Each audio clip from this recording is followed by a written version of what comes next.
டக்குன்னு செய்கிற ஒரு சட்னி ரெசிபி தான் இன்றைக்கி பார்க்க போகிறோம். ஒரு கடாயில் 4 வரமிளகா கூடவே 3 பல் பூண்டு இதை நல்லா வறுத்து எடுத்துக்கோங்க.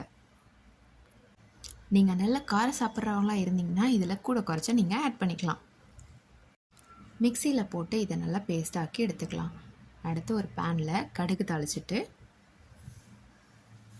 ஒரு கத்து கருவேப்பிலை, கொஞ்சமாக நறுக்கி வச்ச சின்ன வெங்காயம் சேருங்க. அப்போ தான் இந்த சட்னிக்கு ரொம்ப டேஸ்ட்டாக இருக்கும்.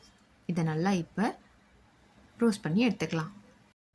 வெங்காயம் நல்லா வறுப்பட்டதுக்கப்புறம் நம்ம அரைச்சி வச்சிருந்த பேஸ்ட்டு, தேவைக்கேற்ற அளவுக்கு உப்பு, இது எல்லாத்தையும் நல்லா ஒரு கொதி விட்டோன்னு இறக்குங்க. நம்மளோட டேஸ்ட்டாக சூப்பரான சட்னி இப்போ ரெடி ஆயிடுச்சு.